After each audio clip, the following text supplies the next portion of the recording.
Mm. Namaste. Welcome, friends. I'm really enjoying being here and watching you all arrive. It's amazing to see. I'm seeing friends I've known forever on Zoom and new friends. And so, welcome to all of you and to those who are on live on YouTube. Wow. So, this is a bit of a new thing, a new era for this podcast. We're now webcasting at a different time, 12 noon East Coast. And the hope is really, we've had requests at different times to make this more accessible. People in different time zones that really want to be able to participate live with each other. And the hope is that periodically, as we're doing today, I'll do this live. And there's just something so sweet about feeling us all together, you know, real time, feeling each other in the field. So I just want to thank you right from the start for being here. A few announcements before we begin formally is I always each week say, please visit the website because new things are going on. The upcoming program I just want to name right now, it's very dear to my heart, is called Grief, Loss, and Timeless Love. And it's new. 6 week. It's a 6 week online course.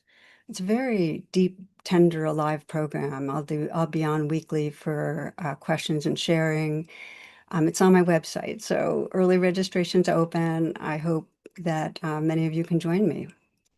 And a reminder that the mindful dialogue that we have each week, it's still happening. It's going to be 8:30 p.m. East Coast. So it remains the same, links the same. And yeah, just to let you know about that. So we'll do a short practice to begin with today. Usually it's a full meditation, but there's going to be there'll be reflections and meditations as part of the talk. So to begin, let's arrive together. And by that, I mean, wherever you are right now, um, allow your attention to come right here now into your body, your heart, your mind. So you're turning your attention inward, and you might come into stillness and then make some subtle adjustments.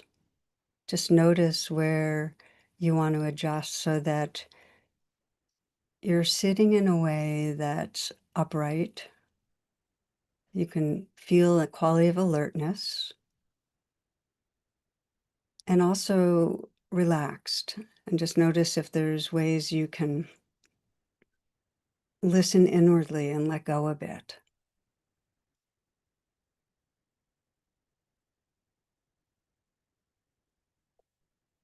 As part of arriving and allowing ourselves to settle, we'll breathe together.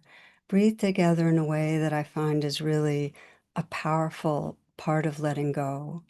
So you might breathe in a long, full in-breath. You might count to 4. Hold for a few seconds. And through the mouth, a slow exhale.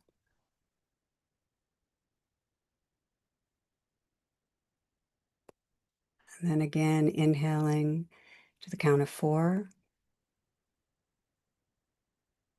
With the lungs full, holding for a couple of seconds. And then that long, slow out breath, releasing and sensing the letting go, releasing through the mouth.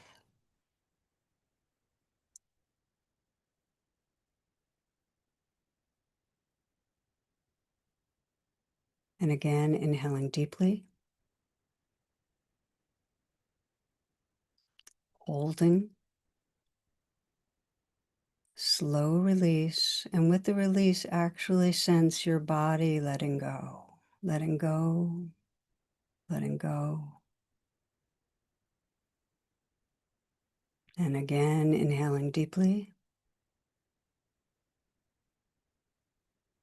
holding for a moment, and with that slow release, letting go through your body, letting go, letting go.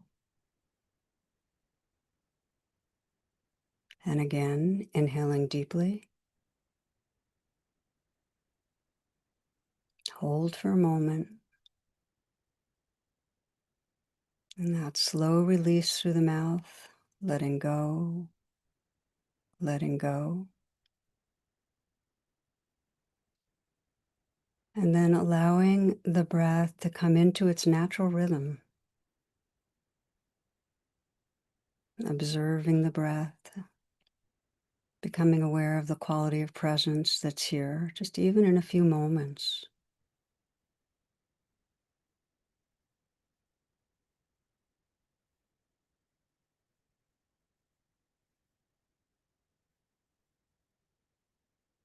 Still aware of the breath scanning through the body, noticing if there's areas of very obvious tightness or holding. And you might sense the possibility of bringing the awareness there and softening. You might let the shoulders fall away from the neck and feeling the awareness inside the shoulders, letting go, softening, releasing.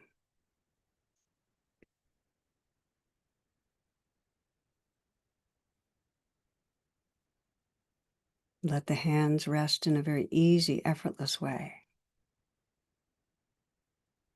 softening from the inside out and feeling from the inside out,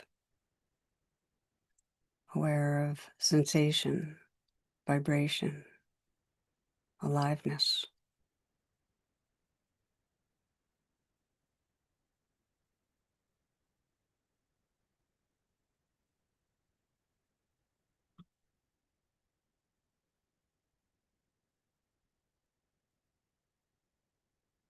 Let the chest be open, and you might relax the belly, letting this next breath be received in a softening belly. This breath.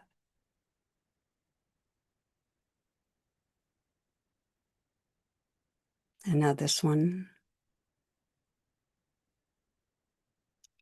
And again.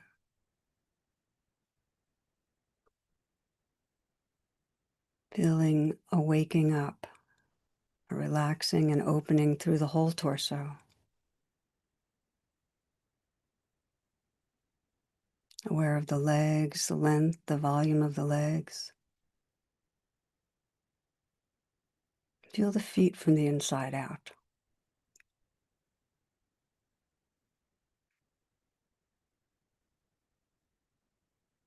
So that if you widen the attention now, you can feel the whole body as a field of sensation.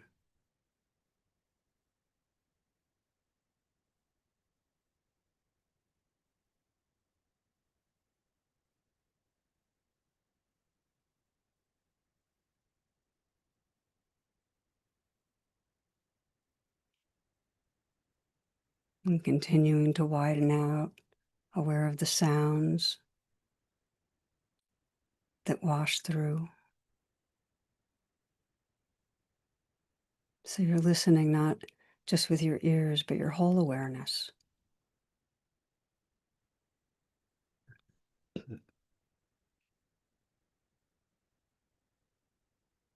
Listening to and feeling the moment.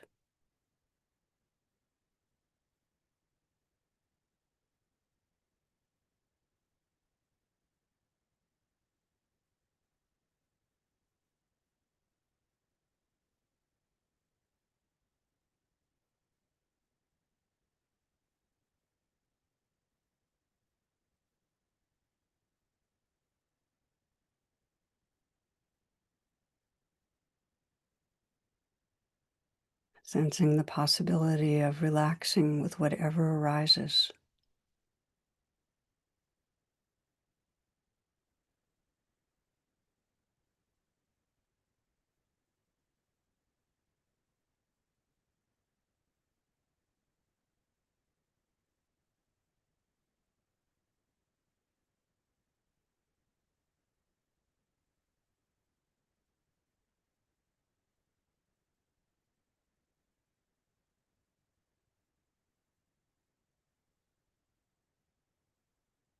Perhaps sensing the inflow and outflow of the breath weaving through the moments.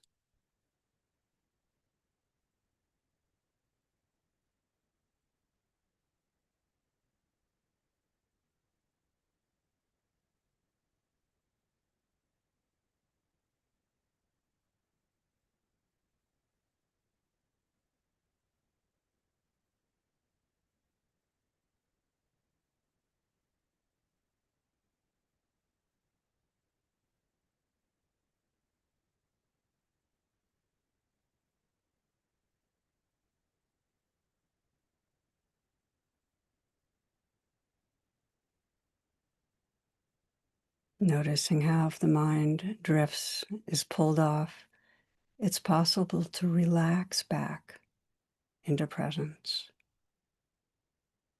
listening to and feeling the changing flow.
And as a way of bringing the practice to a close, you might sense your heart right now, whatever the state of your heart is.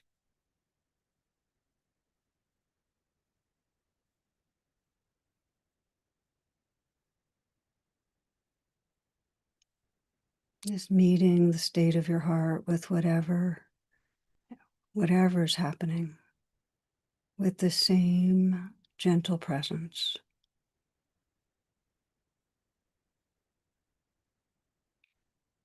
And with some offering of kindness, in some way bringing kindness to this human heart.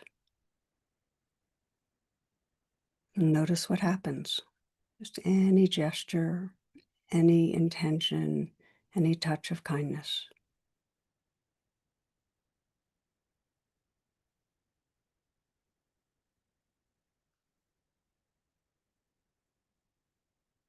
And sense how that heart space can connect you with all that is, with this living world.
So again, a namaste, a real welcome and blessings to each. So the title for today's reflection together is Awakening Trust in a Fractured World. And I thought I'd start with a 12th century old prophecy. It's from the Tibetan Buddhist tradition. And Joanna Macy, a beloved teacher of many who recently passed, she's shared this often. And So I'm going to do that now. It's an adapted version. And as Joanna says, listen as if it's addressed to you because it is. And the title again, Shambhala Warrior Prophecy. The Shambhala warriors are bodhisattvas, awakening beings. They're us. Okay, here goes. There comes a time when the world is in existential peril, and great forces of greed, hatred, and delusion rise up, threatening the very web of life. The air becomes toxic, the water's poisoned, the soil is dying, the people divided by chasms of fear, mistrust, and hostility. The future hangs by a thread. In this time, many fall into despair or denial, but from all corners of the earth, the Shambhala warriors, the bodhisattvas, begin to arise not as soldiers with weapons, but as humans of heart, of awareness. These bodhisattvas are everyday people who feel the suffering of the world and choose not to turn away. The Shambhala warrior's task is to enter into the very core of systems that perpetuate harm.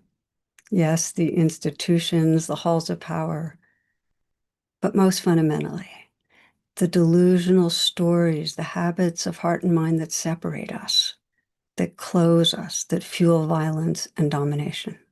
And from within, they begin to dismantle these forces.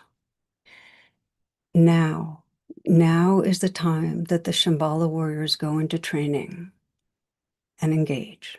Now is the time. And they do this with two essential weapons or tools, compassion and wisdom. Compassion gives them the energy and courage to stay present and engaged, to face pain, to realize our shared vulnerability, our belonging, and to act without hatred.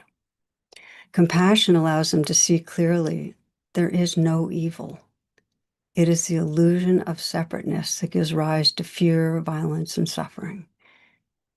It covers over the basic goodness that's our source. It covers over our connectedness.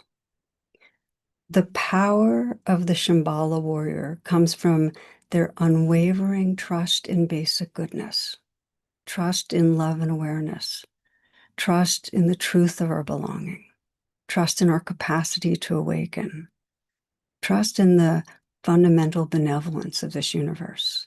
They know that even in the darkest moments, love is still here. And that when we act from that love, even the smallest act reverberates through the entire web of life. Okay, so that was the prophecy. And it was about 40 years ago, because I was just thinking about when I first encountered it. And I read it in a book by a Tibetan teacher. And then more in that book about the whole path of the Shambhala warrior, of the Bodhisattva.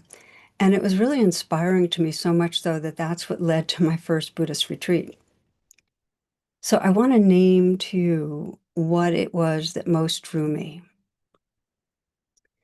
And it was the centering of this teaching to trust our basic goodness, to trust basic goodness in ourselves and each other and in life.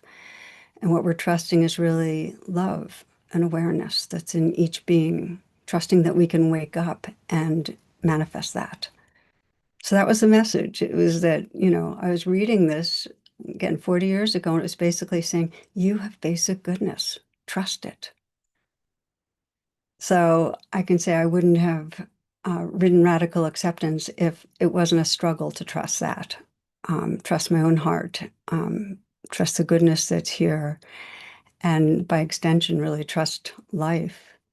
And I can say over the decades, I often get this question of, well, how have you changed? How have these practices changed you? And I would say the single deepest change is that there's more remembrance and trust that awareness and love, basic goodness, it's more the truth of who we are than our personalities, our egos. So, as in the prophecy, this trust in basic goodness, this remembrance of who we really are, that's what lights our path in dark times. That's what we need now to bridge divides and to really remember our belonging, live from our belonging to each other. So that's our inquiry today, really, is, and this will be probably in two parts. The second one will be in a few weeks. In these current times, how do we cultivate trust and basic goodness, a remembrance of our belonging? So I remember exploring some of this in a talk I gave years ago in DC. My mother was 80, around 80, and she was there. And I remember talking about Albert Einstein because he's attributed with that, putting out this kind of a inquiry. He said that the most important question facing humanity is the universe a friendly place? In other words, is there a primordial benevolence, a basic goodness that underlies everything, the whole creation, that lives through us all? And Einstein's argument was that this perspective shapes all of our actions. If we believe in an unfriendly universe, it'll lead to building walls in defense and to isolate or destroy what we feel. Whereas if we believe and trust in a friendly universe, it inspires us to use our resources for understanding and compassion. So gave that talk on the ride home. My mother, and background of my mother, she was a philosophy major at Barnard. She took issue with the term basic goodness, as you might. And she started, she said, well, darling, I kind of knew what was coming. She said, how do we know basic goodness is more basic than badness? I mean, what about those responsible for the Holocaust, for slavery and lynching, those who abuse children, those who destroy the earth for profit? Might this reflect the presence of basic badness? And so I agreed that intellectually there's no proof as to what's more fundamental or primary. But then it dropped into a different level of realness. And I shared my own experience that in those moments when I get quiet and open into real presence, there is a spaciousness, a tenderness, a wakefulness that feels like essence, feels like homecoming. And there's no trace of, cynicism or self-mistrust. That's all just gone. And there's instead, it has a kind of innocence, purity, sincerity. There's just nothing sweeter. That's what I told her. And I said something more. I said that this awareness, this love, this light, it doesn't feel personal at all. It's not owned by it's not my goodness. It's that source essence that connects all of us, that we all arise from, that fills all of us.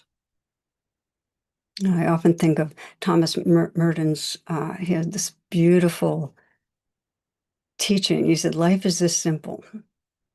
We're living in a world that's absolutely transparent, and the divine is shining through it all the time. This is not just a nice story or fable. It's true. Okay, back to my mom and me. She loved a good argument, and she was also a truth seeker. She was also a fan of Thomas Merton. And something in her knew that looking towards basic goodness, our light, our love, arousing it, trusting in it, it can only be healing. So um, to move forward in time the following week, and I shared this with my mom, a woman posted on Facebook, and I want to share with you. She said, my young son and I were listening to your podcast while making dinner, and suddenly he looked at me and said, I don't have any badness in me, just goodness. And that goodness keeps getting gooder and gooder every day. I felt like that we should put that on a refrigerator, right? Okay, so some of you might be, listening to the Einstein's basic question, do you experience benevolence in the universe, a fundamental benevolence, and be thinking, kind of like my mom, that as we bear witness to such insanity in our world, such out and out cruelty, destructiveness, how do we trust basic goodness in our species, really? Or for some of us, we might be looking at ourselves and saying, I've seen my own jealousy. I've seen my own, how much I go for vengeance, my capacity to hurt, my addictive behavior, how to trust.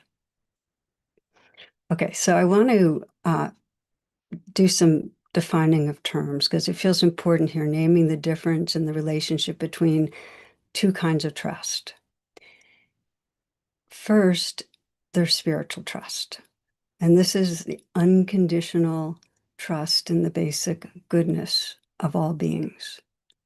The love light shines through all. And so what that means is that no matter how confused or harmful someone's behavior might be on the surface, no matter how clouded over that goodness is, there's a recognition of that sentience and light and love as their essence, as their source. And with this trust is an experience of you belong, I belong, we all belong, absolute belonging, an underlying oneness. That's spiritual trust. And then there's relational trust, wise relational trust. And this kind of trust is conditional. It's discerning. It has to be. It's based on someone's level of self-awareness, mindful awareness, their honesty, their behavior, their capacity to care. It also depends on how much stress they're under in the moment, in any particular time, because stress can really regress us. So we might trust someone's essence, your goodness is there and your potential's there, but not trust them in the moment to behave in a way that is wise. By way of illustration, there were 3 longtime Buddhist practitioners, friends who had lived together in a quiet seaside monastery for 10 years. They had a deep trust in each other.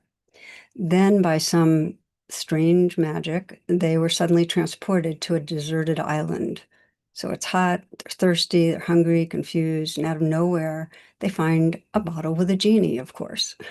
So the first practitioner says, because they're invited to each have a wish.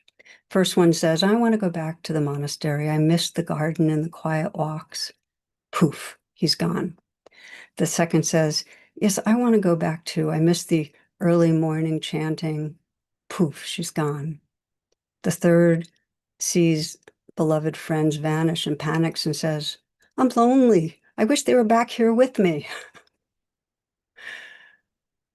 So we all have insecurities and unmet needs and the ego tendencies to grasp and avoid and try to control, and they're amplified when we're under stress. So we can't trust necessarily that we won't cause harm, that others won't cause harm. So again, we can have spiritual trust in someone's basic goodness, but also anticipate that they may cause trouble. Now, here's the key. As that spiritual trust and goodness gets really deep and steady and strong, it's not just an idea, that we really see that light in each other. It calls others' goodness forward. If we trust it in ourselves, it calls our own goodness forward. Seeing it and trusting it amplifies it. And this isn't like some abstract ideal. I mean, think of it in a real concrete way. When someone believes in us, we start believing in ourselves. It brings out our best. We are relational creatures, and we learn who we are from each other's mirroring. It's striking to see this on a societal scale, the impact of spiritual leaders who've lit the way for many of us, those who have like a real trust in human spirit, a vision of a more loving world. The example that comes to mind for many of us most immediately is Martin Luther King. There he was amidst hatred and violence, and he had a vision of beloved community. He had a trust in soul force, in the power of love and truth and nonviolent resistance to transform. And just to think how many he inspired to become the best version of themselves. I mean, perhaps the greatest spiritually based social movement in history. I was talking last year with Father Gregory Boyle. Many of you have probably heard of him. We were doing an interview. He's the author of Tattoos on the Heart, and he works with gang members in Los Angeles. And he works with, so these young people from different gangs, there's rivals, there's hatred, there's aggression. He creates in the midst of things, homeboy industries, business. Father Gregory Boyle is a real bodhisattva, Shambhala warrior. And what's so amazing is that he brings all these traumatized, violent young people into loving, healing community. So, of course, the interviewer was like, how do you do this? And he says there's two unwavering principles at Homeboy Industries, and in their as part of their larger healing community. And the first principle, everyone is unshakably good, no exceptions. The second, we belong to each other, no exceptions. Then he says, now, do I think all our vexing and complex social dilemmas would disappear if we embrace these two notions? Yeah, I do. Yes, I do. So he has this Shambhala warrior trust in goodness, in the incredible capacity, and he has this incredible capacity to bring it forward. Okay, so there's real power in trusting in goodness. I'm talking about the spiritual trust. And here's where we're going to turn to now. There's really strong forces, inner forces and outer forces, that block that trusting, that cover over basic goodness, that fuel us feeling like we're separate and fuel a really toxic mistrust, the kind of mistrust that's spiking in our world right now. This is Thich Nhat Hanh. This, my dear, is the greatest challenge to being alive, to witness injustice in the world and not allow it to consume our light. This, my dear, is the greatest challenge to being alive, to witness injustice in the world and not allow it to consume our light. To witness injustice, to witness the current horrors in our world and not have it consume our light, not have it blind us from seeing who we really are and who others really are. So, in addition to our current global atmosphere that makes it really hard to see through to spirit, to basic goodness, we have all the conditioning of our caregivers and our surrounding society. Probably many of you know of Erik Erikson's model of development. The very first task of life he identifies is to establish basic trust, this felt sense that the world is safe, that others will meet our needs, that we're worthy of love. And to the degree that caretakers are attuned and unconditionally loving, that they mirror our goodness, that deep trust unfolds. And as we know, caregivers themselves are shaped by prior generations, generational trauma, by the society around them. Most modern societies, rather than nurturing belonging, letting us know about our basic goodness, there's all these messages about what make us valuable and okay. You know, they're based on intelligence, they're based on race, they're based on body size, they're based on income, on beauty, on gender, and more. That all makes our felt sense of basic goodness and belonging very conditional.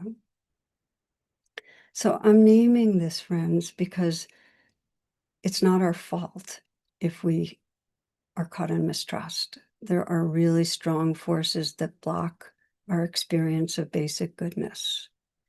And healing our hearts, uncovering basic goodness, realizing who we really are, it actually starts with recognizing the patterns of mistrust where we're stuck.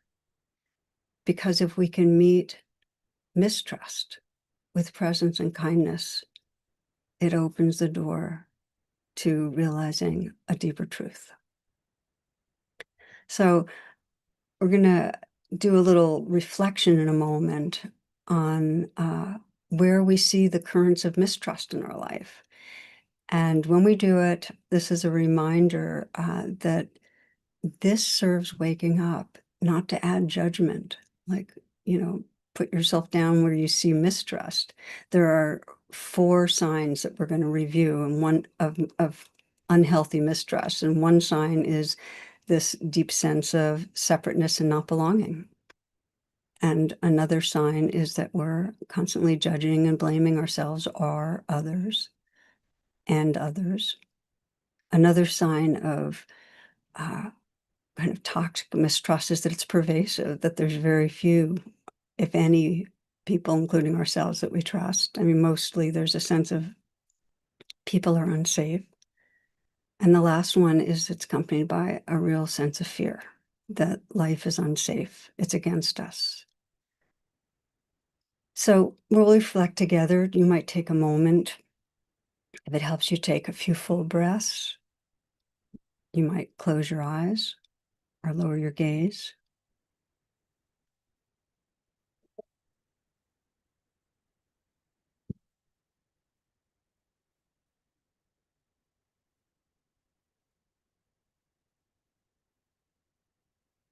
Feel this body breathing.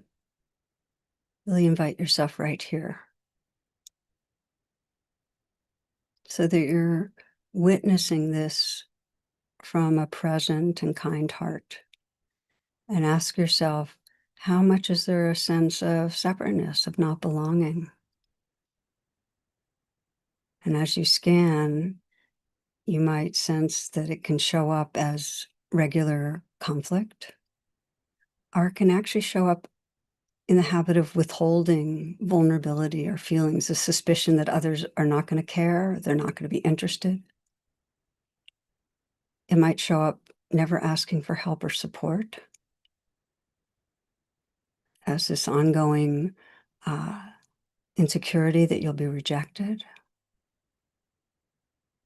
It can show up in painful little ways, like, why didn't that person respond to my text?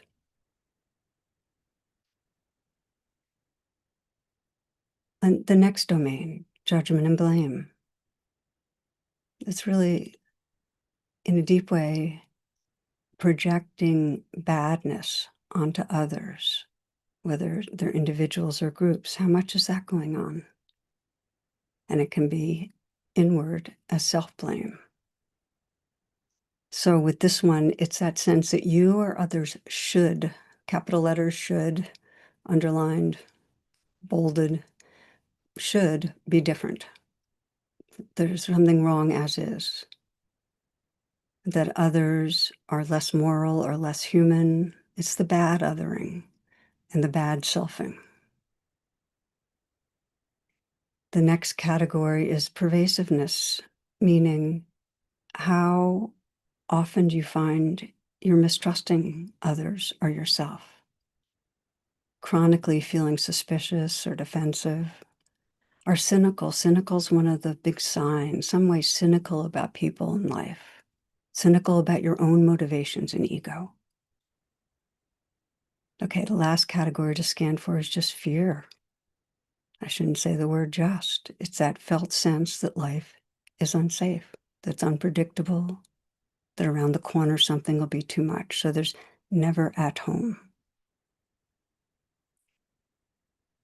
So that's the scan, and you might sense for yourself when you are living inside mistrust, what is it like? And there's that sense of not belonging, fear,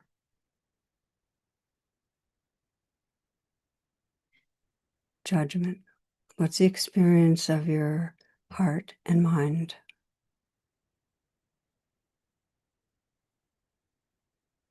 And just having the courage to notice that. And as you do, meet it with presence and care.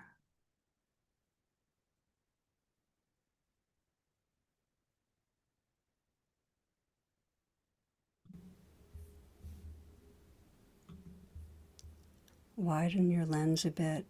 sensing all who are here right now and all those around the world, because we know this is spiking, and just saying others feel this too. So that you can feel your intention, your prayer for all of us, yourself and all of us, to move towards remembering and trusting the love, the light, the awareness that connects us. Just feel your sincere intention.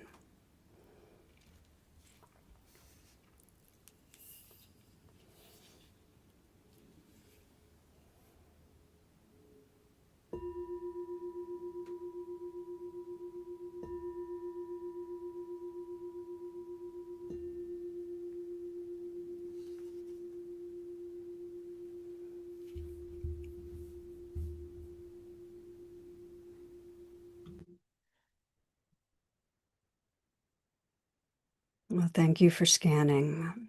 There's a natural inquiry once we've scanned is, okay, so what helps us awaken? It's kind of a trance when we're in mistrust. What wakes us up from that trance? What uncovers basic goodness? So the rest of this time together, we're going to be focusing on how do we wake up from self-mistrust when we can't sense our own goodness. And then we'll widen it during our next time together that we focus on this topic. And I think my own story I'll share because it's alive in me right now to remember, which was that I was in my mid-late 20s and participating in a women's group. I was living in an ashram at the time. And I remember in that group, when it was my turn to speak, I confessed my self-mistrust, how much I didn't trust myself, how my motivations, there I was doing a lot of teaching yoga and part of all this trying to be spiritually pure, and I just felt like my motivations were very self-serving. I felt a lot of vanity around being a yogi. I was competitive. I was self-centered. I couldn't get over the fact that my ego existed. So I was confessing all this, that, it shouldn't be like this. I should be different. So I wasn't just seeing the ego with discerning eyes. It was unhealthy mistrust, very wall to wall and very painful, a lot of cynicism towards myself. So I don't have any remembrance of what they said back. All I know is I returned to my little room and I was in such pain that at first I tried to do yoga to try to feel better, but I realized I was avoiding something. So instead, I deliberately invited forward everything about myself I mistrusted. All the behaviors, all the ways I was striving and trying to prove and comparing to others. And I'd let them come up, and then I just try to look deeper, like, okay, what is driving this? What's under this? And I found under all these things I was mistrusting, in some way I was trying to win approval. I was really trying to win love. It was coming from this insecurity of being unlovable, from this separate, fearful self sense. And then as I investigated, what's the impact of living with mistrust like this, with a sense of personal badness? And I'm going to invite you to check that out in yourself also. Like, how does it affect your life? Well, for me, it became so clear that it stopped me from trusting others loved me. It stopped me from being spontaneous. I was always second guessing myself. It stopped me from seeing others in a whole way. I was seeing their egos. So huge waves of sorrow from bringing this kind of presence to mistrust. And with that, a lot of compassion and tenderness came. I found that I was in some way, holding, my own weeping inner self with really great tenderness. And with that, there was this shifting, this enlarging. I can feel it as I share it. It was just this shift from bad selfhood to being that space of tenderness and compassion that was holding the changing parade of ego. And this realization, and this is the whole deal, that this field of presence, this loving presence, is truly more who I am, more the truth of being than any of the shifting currents of selfishness or fear or any of the changing waves on the surface. It was a profound shift in identity from the coverings to the whole being. And it was a taste of basic goodness, of larger belonging that has become more full over years. I found that the more there's a touching into basic goodness, um, the more, and I get familiar with it, just, okay, this is it. This is what truly is. This is the ocean, not the waves. The more it arises, and it directly, over the years, extends to what I see in others, because I can see waves, but I also can see the light and love much more easily. But I do want to say many, many rounds of having to bring presence to the signs of mistrust, the kind of signs we explored together just now. Many rounds of finding myself caught in self-judgment and having to reopen into that compassionate presence and remember, okay, this is who I am. Presence is what uncovers the gold. Presence does it. Now, I want to assure you that for me, it didn't give a green light to ego. Some of you might remember Jack Handy in Deep Thoughts. One of his deep thoughts was this. The first thing was I learned to forgive myself. Then I told myself, go ahead and do whatever you want. It's okay by me. So it's not that. Okay, in my story, where bringing presence and compassion towards the struggling self, it opened to that sense of basic goodness. But the reality is, any pathway to care and to presence can awaken us from the trance. And I say that because that includes feeling the love of others. Again, I come back to Father Gregory Boyle, who you can just see his love and trust in, and he tells countless stories about this in the different gang members. His trust in them brought it out of them. It helped the goodness come out of them. We are Shambhala warriors, bodhisattvas that need to remind each other, because the truth is that we learn who we are in relationship. I mean, that's part of how we emerge. Essential part of trusting goodness is another's mirroring. And for so many of us, when it's erratic and harsh and critical, we land up with toxic mistrust. So the process of remembering, of tending to the hurting self, we need each other. We need others to see us, understand us, love us. So it's not a weakness to long for a loving other to remind us that we're okay. And one of my favorite quotes, this is Arne Gorborg, he says, to love someone is to learn the song in their heart and to sing it to them when they have forgotten. One more story, friends, and this is a kind of story of forgetting and being reminded that Frank Ossieski, who's a dear friend, an author, teacher, told about a young man named Matthew. And Matthew was dying of AIDS. He was a longtime Buddhist practitioner, deeply devoted, but in his last days, he got caught in this terrible trance of fear and self-mistrust.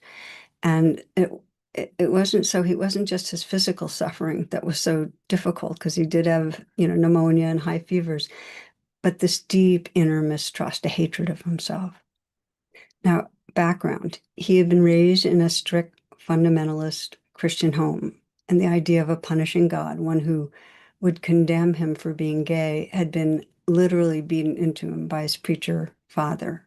So that was the mirroring, really direct message of badness.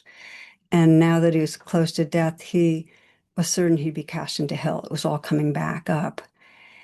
And Frank did all he could. He helped him to orient to mindfulness and compassion. He created a small altar with his beloved Buddha statue and played chanting music. He held his hand, massaged his feet, but nothing touched into that deep mistrust. So that's how the trance of mistrust can go. So finally, Frank went home to rest, and on the drive home, he remembered his own first communion and the sense of being welcomed into the lap of a loving God. So he was back home and he searched through an old box and found a little plastic figurine of Jesus surrounded by lambs and children, and he brought it back to the hospital. And as he was smoothing the altar cloth and placing the statue, a cleaning woman named Diana came in, and she saw the figure of the Jesus and said joyfully, "Merciful Jesus, when his kindness is with us, everything is all right." And Matthew's eyes locked into hers, and a smile spread across his face, and his body relaxed. And in that moment, the punishing God of his childhood gave way to something much deeper, the God of love that he also knew, the one who embraces all of us, no matter our flaws, who knows our basic goodness, who trusts and knows our belonging. So Dina's deep faith in that love, so unshakable, was the medicine. And it gave Matthew what he needed to let go of that self-hatred and mistrust and rest in something larger. So later that day, Frank returned, and Matthew was sitting up in bed, smiling and eating Jell-O.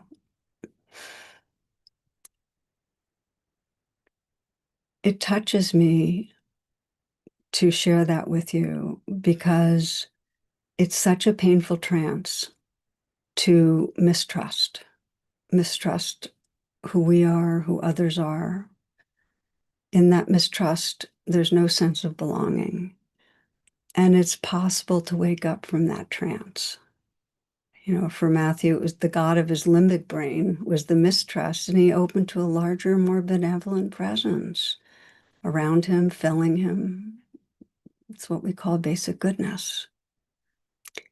So awakening from the trance of mistrust, uncovering spiritual trust, it happens when we bring presence, compassion to our own being, our own places of fear and mistrust, or with the support of a larger beloved presence. For Matthew, it was Jesus. Diana could be the support of ancestors, friends, family. It's a pathway of reconnecting.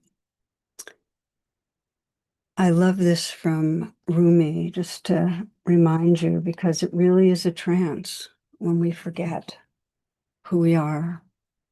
He says, "I must have been incredibly simple or drunk or insane to sneak into my own house and steal money, to climb over the fence and take my own vegetables, but no more.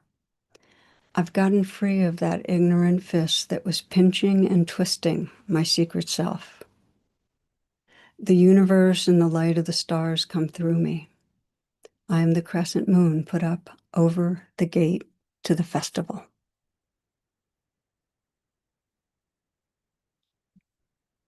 So we'll practice a bit, uncovering the gold, waking up from mistrust. And we do this that we're not becoming something different. And it's not because we deserve or earn goodness. This is your essence. And you can uncover it through heart presence. And the more in touch you are with it, the more you'll bring it forward in the world. Okay, so let's do a meditation together here. And again, wherever you are, take a moment to feel this as a pause and define the posture that will support you in going inward.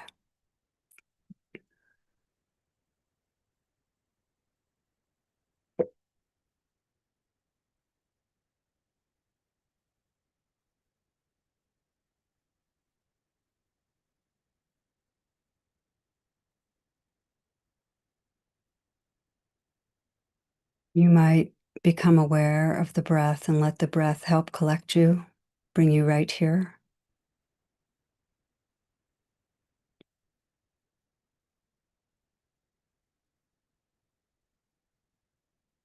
And you might take a moment to see if there's any part of your body that wants to let go a little bit right now.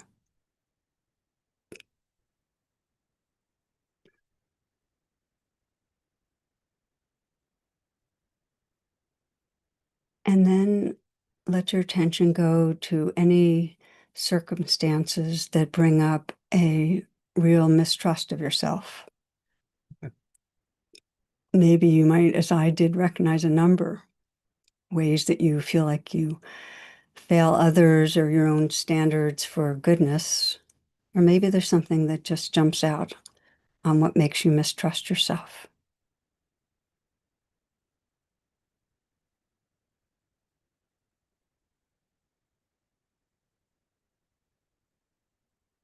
It might be something that feels unacceptable, unforgivable, just bad. So choosing something and see if you can zoom in to imagine when your experience of that badness is being triggered.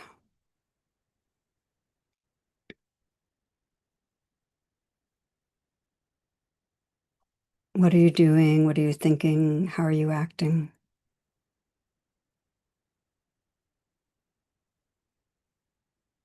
So that you can go right into that small self that is feeling bad, that's blaming yourself, insecure, feels separate, and to really notice what you're doing, what it is that has that sense of badness to it, and then see if you can investigate a little and sense underneath what drives that.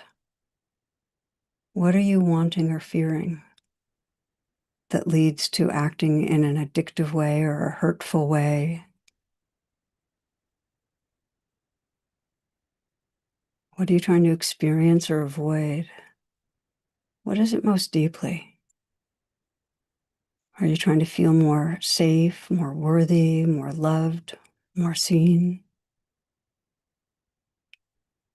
See if you can find out how this behavior that feels bad is in some way an effort to try to feel better, more at home in the world.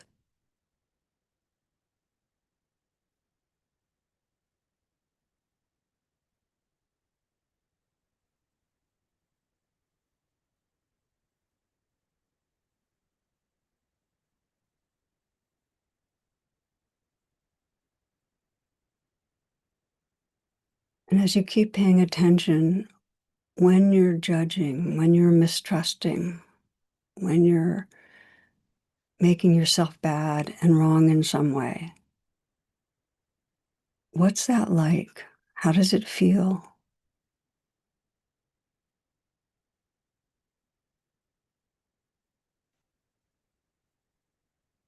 You might sense how long you've been doing this. How long have you been turned against yourself in this way? And what the impact has been on your life.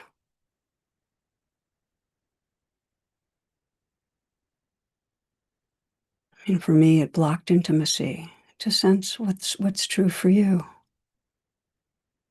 How in different ways mistrust makes it impossible to really feel at home in the world. To sense if that's true and for how long.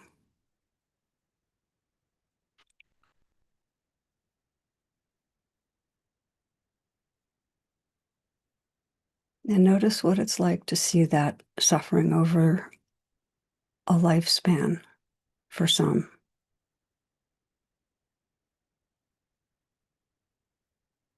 For many, it can bring up a kind of soul sadness of how much life we've missed being turned on ourselves. And you might sense that you can call forward your most compassionate, wise essence and in some way respond to the place in you that is hurting, that's vulnerable, that's caught in mistrust. I mean, just sense what this place most needs from you right now. And you might, as we often do, put your hand on your heart as you do this. And offer whatever message of care, of wisdom feels healing. It might be, I'm here and not leaving. Trust your goodness. You're more than the imperfections. You are loved. You are love. And if it helps, call in the presence of a being you trust, friend, family member, teacher, ancestor, spiritual figure. Let that being help to offer care and love inwardly.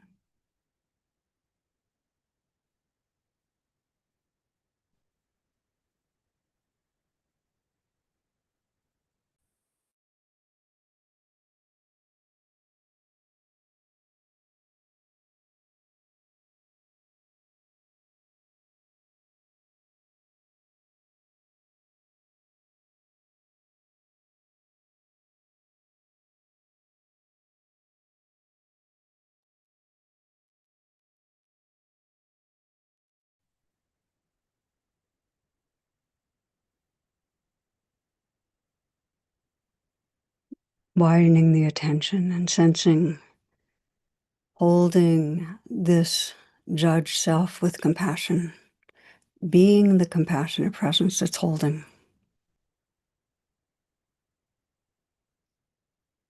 That this tenderness, this awareness that's witnessing and holding this vulnerability, that this is who you are. Sense this loving presence as more true than any story.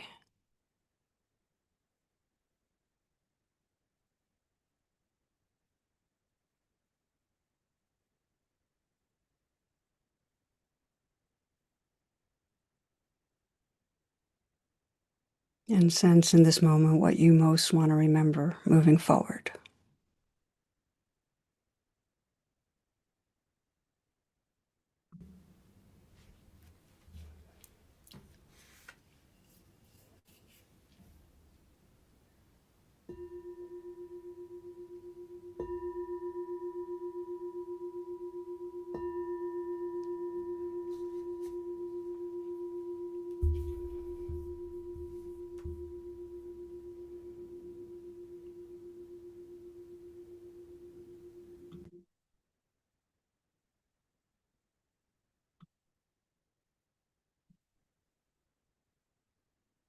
So friends, this is a chance now to follow our meditation with some chance for questions those of you might have on the Zoom call. So what I'm going to do, and let me get this in front of me, is get us all on gallery so I can see you. There we go. And I already see some hands. Yeah, so I'll just call on people. You will be spotlighted and to invite you to unmute yourself. And I see the name Tara Land and the Hugs Ward. So I'm inviting you forward and you can share your name also when you come. Yeah, hi. Hi. Yes. Oh, can you hear me? Really glad to meet you today. And it's the best time for me. Actually, you can call me Niche as my nickname, but Taraland is like the name for the Bodhisattva who is like the tear of the Avalokiteshvara. I think you know it because your name is Tara, and Yeah. it's not really a coincidence. So I really have like issue of trust, and I when I listened to your talk before, I really like your concept of spiritual reparenting because I'm kind of like taking care of my inner child. And I would like to know how can I practice trusting in the basic goodness with the two wings of, the wisdom and compassion that are in me, but like forgotten very often when it's like triggered by outer circumstances. How can you like practice to come back and trust, very trust? Yeah, well, Thank you. thank you. Thank you for the lovely question. And I would wonder from you, I love that you brought in spiritual reparenting. And I Yeah. wonder, is there something where you get in touch with mistrust, and how do you work with spiritual reparenting? Like, can you give me a share what happens? I just like picture my inner child with like actually it's like some kind of a doll and see the picture, the face, and then I kind of like role play with it as a mother of the child. And I kind of like for the wisdom, I just see her as, being afraid or being like not trusting. And I just kind of like sending the love and compassion and know that there are many children who are like feeling this, all over the world. And I practice it with a little bit of like self-tonglen. So I kind of like bring my breathing like with the awareness and then send breathing love to the inner children of Well, the world. beautiful, beautiful. So Yeah. take a moment right now to do that. Is that okay? Just to, and this is Yeah, for all of sure. us, just to, this is such a beautiful practice, just to feel where there is a young place inside that's mistrusting, that's doubtful, that's scared, and to feel that in the body, wherever it is, and just to bring that compassion, that caring, and that wisdom that knows that there's no badness.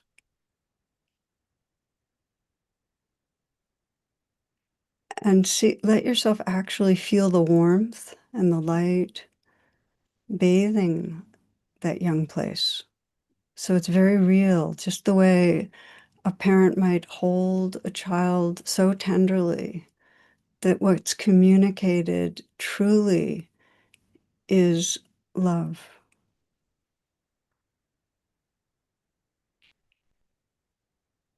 And as you feel that, as you feel it really sincere, just sense that that wisdom and compassion, that loving presence is the truth of who you are. Let yourself inhabit that truth, that that's more the truth than the changing experiences of an inner child, that you are the spiritual parent. You are that heart space that's infinite, empty, and awake. That's who you are. That's who we are. And we can hold all children in that space.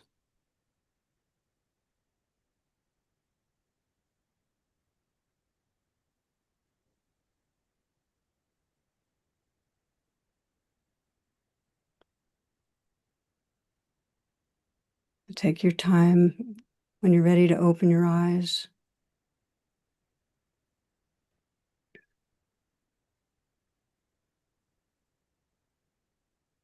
and sense what you want to remember in this, what feels important to you. I feel like more aware and there's some quotes that's coming up is that when I used to talk to Annie Pema, and when I'm really lost, and she said back to me like, I have confidence in you. And I think this sentence is really helpful when I'm like not in my place. Yeah. So yeah. So Well, maybe it's like what a reminder. exactly that the light and love is so clear. I see it. It comes through Yeah. you. And it's natural Yeah, to yeah, I feel forget. lighter. Yeah. Yeah.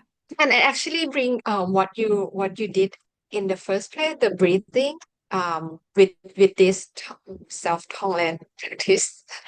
Like I'm breathing in and be aware of the inner child, and then when and actually connecting with my Tara. And Mm, then when we breathe out, I'm like sending the mother love of Tara to my inner child and other mm, children. that's beautiful. Yeah. You're already on the path so deeply. It's already happening.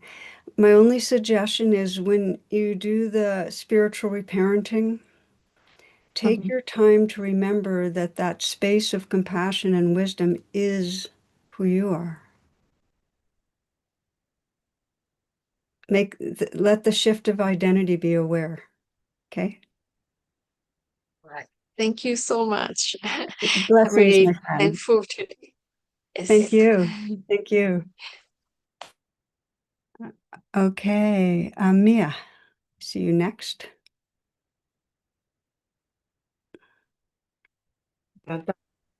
Is it me? That's so wonderful. Thank you for. I'm trying to see my. Do you hear me? Yes, we hear you well. Yeah. Okay.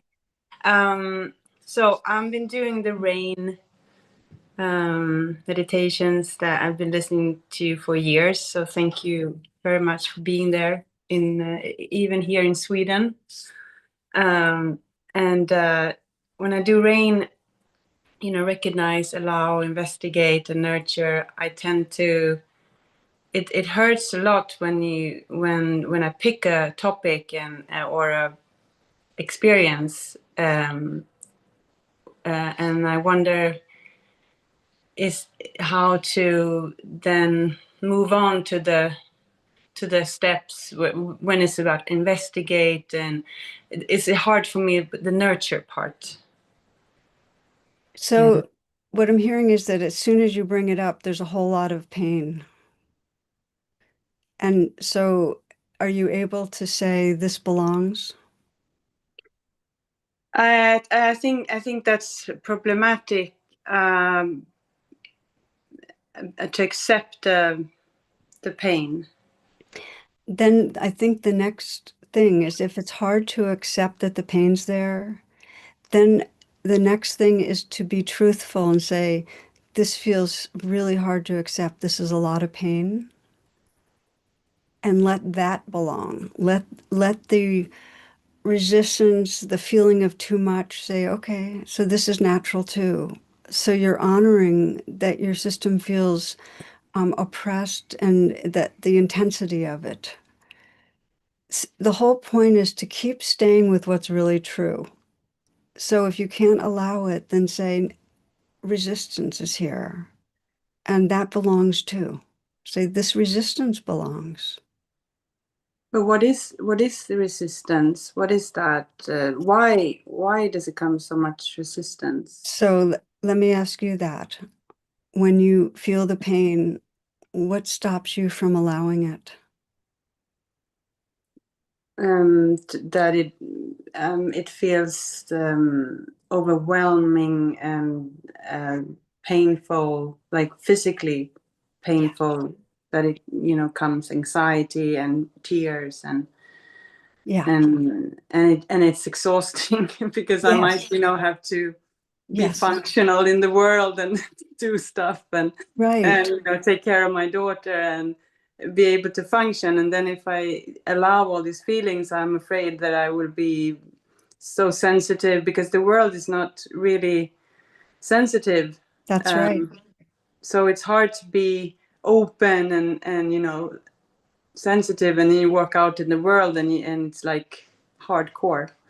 Okay. So let me ask you to check this out. Do you mind closing your eyes for a moment? Are you Hmm. okay with that? Hmm. So if you close your eyes, and this is for anyone that finds that the pain feels like so much and you don't want to go there. You just don't want to go there for many reasons. The world's not sensitive. It feels like overwhelming. So let yourself walk through that for a moment, that you get in touch with notice where the places of real pain are, but also notice that sense of aversion to it. I don't want to go there. It's going to be too much. The fear of it being too much. And just let me know when you've gotten in touch with that, the fear of too much.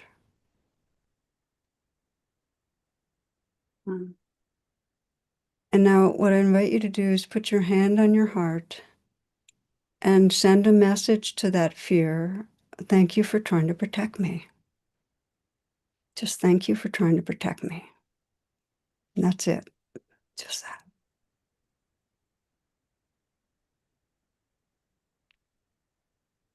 And just notice what happens.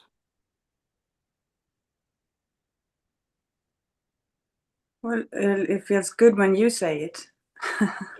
Okay, then have my voice in your head. It's okay. Yeah. We can have each other's voices in each other's Is head. that okay? Yes, it's totally fine. Thank you for trying to protect me. Yeah. And just what happens? But the like the rational mind asks questions like, how is the pain protecting me? No, but what you're thanking is the fear. You're afraid to feel the pain. So instead of feeling the pain, you're in touch with the fear that's saying, this is too much. So thank the fear for trying to protect you. Hmm. You see what I'm saying? The fear is not dangerous. Like the because I just because I fear it doesn't mean it's dangerous.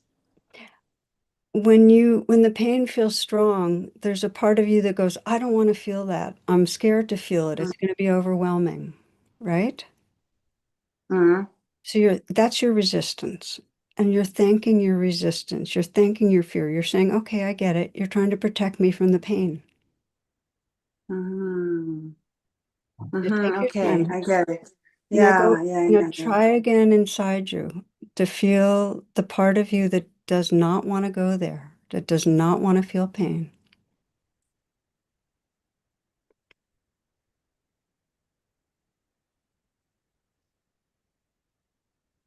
And honor that part. Okay, thank you for trying to Mm-hmm. protect me. Mm-hmm. Just trying to Okay, protect you. okay, I get it.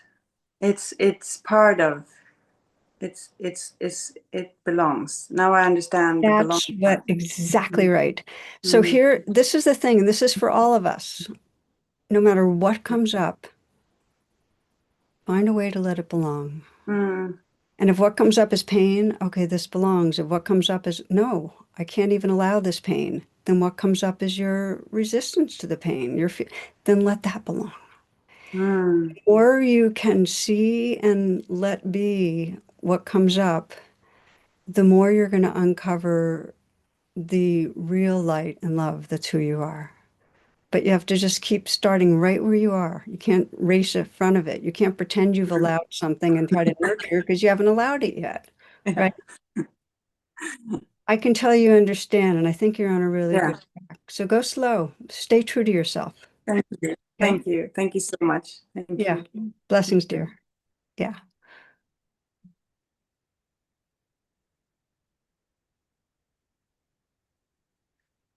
Okay, Christy. Hi, thank you for offering this for all of us. So helpful. Um, what what I've Oh, you're muted. You need to unmute.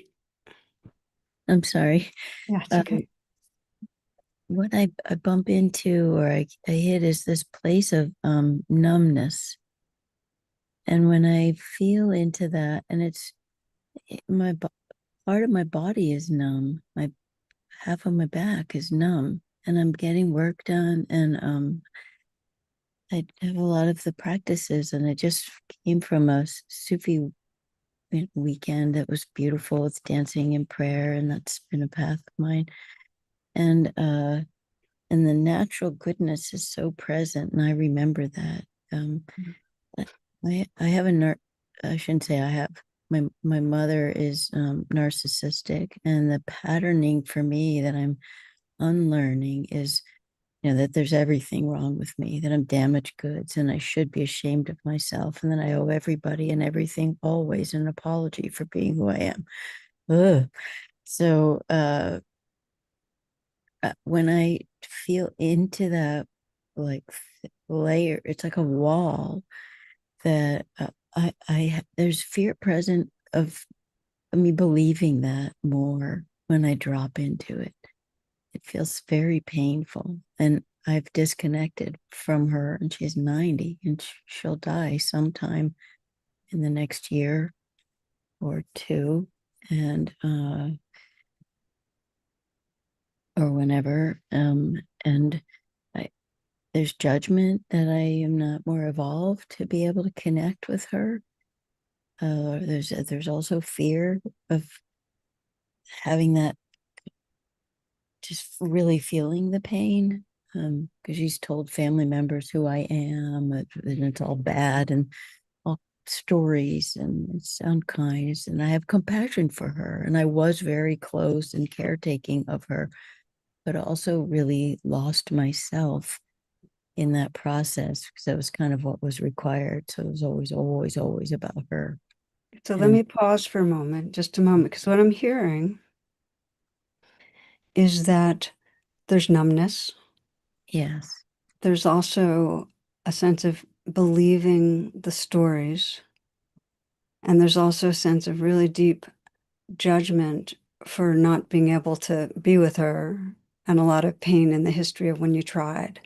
And I want to ask you, if you just check in with your heart, what of those things feels like it's most asking for your attention right now? And just check in. Is it the numbness? Is it the believing, deep believing in the stories of the badness? Is it the judgment and guilt around being with your mother right now? What's most calling for attention? It's the numbness, because it prevents me from moving forward into deeper connection with myself. And when you ask the numbness, see if you can just sense where numbness lives. Even though it's numb, it still has a kind of perceivable presence. And when you just get in touch with it, in some way, some expression of the numbness,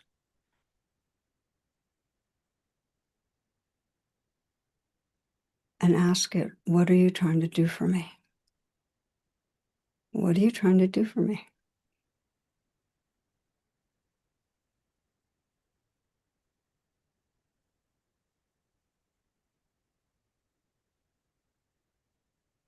It says it's trying to stop me from going further down that path.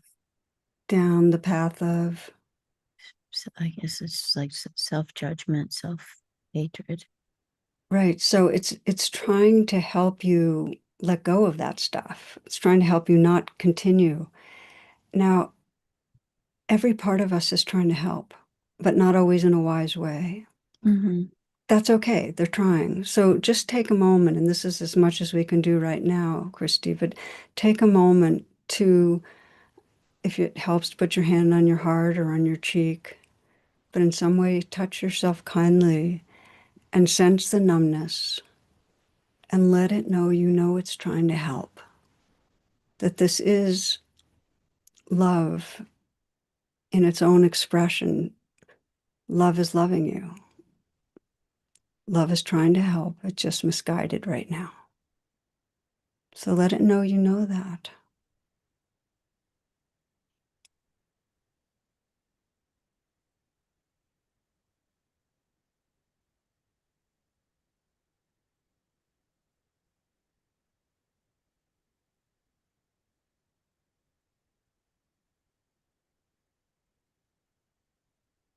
And just notice what happens.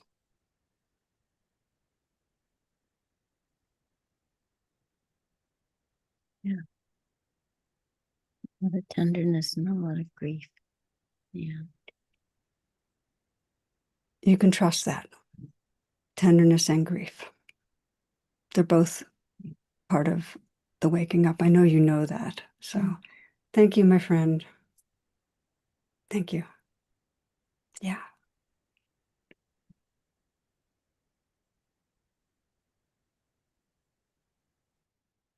Matthew.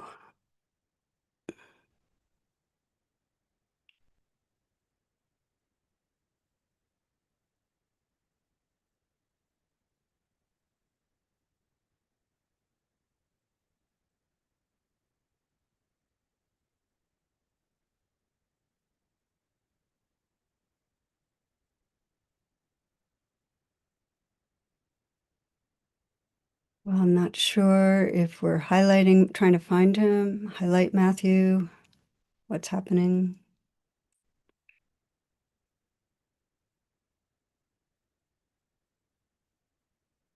Hmm. If we find a way back, we'll call again. Greg Emmons.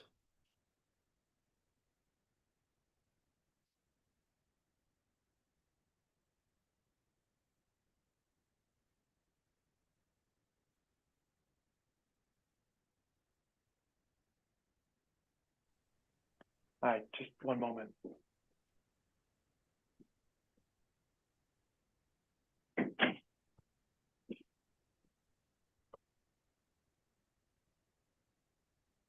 Thank you. How are you? I'm doing well, thank you. How are you doing? I'm doing okay. Sorry I'm jumping in a little late, and I just thought I'd raise my hand to give you some quick backstory. I ran over our family dog about a week and a half ago. Hold on one moment, Greg, because our family dog's barking. So hold on.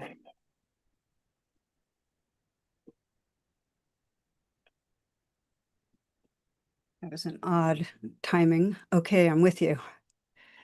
Yeah, and so we've got 3 young kids. My wife and kids were in the car. It was really traumatic. So I'm just kind of still processing all of it. Um, thank you for so much of your teachings. The last week and a half would have been unbearable without them. But there's lots of layers and dynamics to this. But I'm carrying quite a bit of guilt, shame, and then also just hurting for my kids, my wife, and also hurting for my dog, who we had to put down a few days ago. So that's just kind of where things are. Oh, my dear, I'm so sorry. I can Thank go you. inside that one and get it. Yeah, and I think in the spirit of trying to find beauty in all things, I've gained, maybe earned more empathy for pet owners. I never understood it. I never understood it until now. How deep the bonds? Yeah. Yeah, just the love, the energy that they bring to the family is so deep and profound in a way that I just never knew. And so, yeah, it's been a lot to process. Let me ask you a question.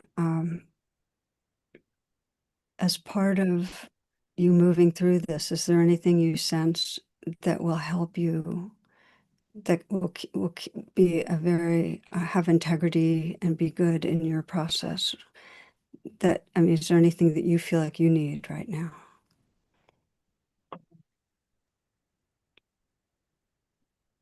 I think understanding and love. And I'm thankful I have a wonderful few friends that have really stepped up for me, and so just feeling their love and seeing them step up for me has been really, really meaningful. I have fears though, and I have a history of having a hard time forgiving myself, and so I have a fear that that's something that's going to take some time, and that one stands out to me, above and beyond, like I've been pouring all my energy Yeah. into my kids and my wife, and doing all that I can to make sure that they process this in a healthy way as possible. So, Well, let me ask you a question about what you just said. what would you have to really know and trust to forgive yourself?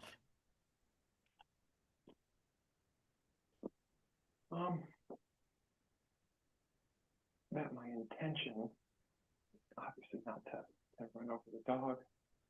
On the same hand, though, I feel like it'd be kind of not true to not take some accountability, and that, I've replayed it enough. I do accept that there was a level of carelessness. I had the option to stop the car. I just kept going through, and I even went through slowly because I pulled in 100 other times. He was a 2-year-old dog, but he's always gotten out of the way of vehicles coming in and out, and that doesn't probably answer your question, but what I'm hearing you say is where your mind is focusing is how you could have been different and maybe should have been different, which of course argues with reality that we have many, many moments where we space out or not as mindful or is not. And so that's what happened. And it's deeply sad that this moment ended up having such consequences, and your heart's holding that. The best to say right now for me is that judging ourselves blocks the fullness of grieving, and it blocks the fullness of being able to love and connect elsewhere. So for the sake of your family, just have the intention, the prayer to forgive. You cannot will forgiveness, but you can be willing and let it be really, let your wisdom know that it's for the benefit of the whole system, your whole beloved family. Just let it be your prayer, just that. There's a lot of power to it. yeah, I feel that. That connects. Okay, dear. Heart is with you, and I have a feeling there are many, many hearts holding a space. It's like I said, I get it. Yeah. Love you all. Thank you. Blessings. Come back to gallery view here. Friends, we're ending. It's a sad way, and it's okay. This belongs to, and I think that if in this moment, everything in us can sense the different currents that are here, the currents of the sorrows and the regrets, and the currents of what we love about this life and are beautiful. And what I want to invite you to do over the next week or so, and we'll be following up on this particular theme, is in the moments that spontaneously you sense some of what I call the gold, which could be the tenderness of grief, because there's a inside grief there's love that Greg would not feel what he feels if it wasn't for great love for his pup, for his family. Inside grief is love.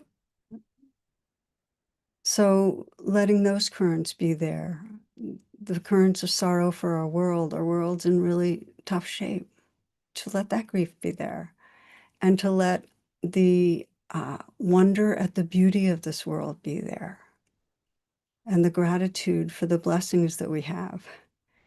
And any moment of love or presence that arises, pause.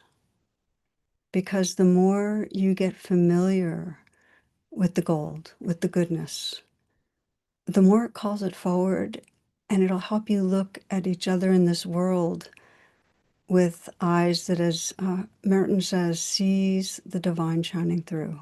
So that's the invitation.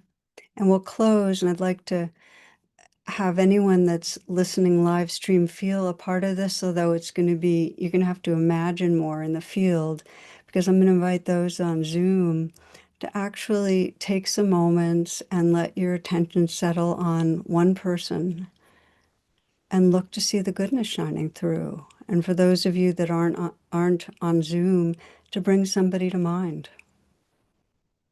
So just taking some moments, let your attention settle, and just see what I sometimes think of as the love light, the consciousness, the beingness, the same awareness that's looking through our eyes, looking back.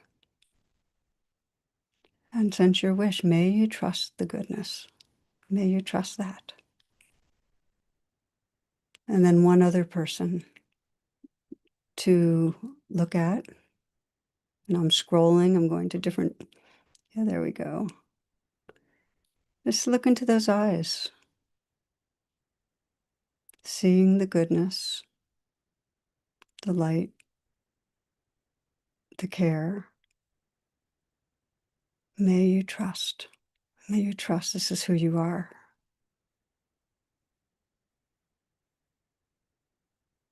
And then widening to sense all of us that are here right now in time, all of us beyond this time and space. And sense our collective prayer that we all learn to see and trust and live from that basic goodness of heart and spirit. May it help this world towards justice and compassion and peace. Namaste, friends. It's really a pleasure to be with you in this live way, and I look forward to being together again. Blessings.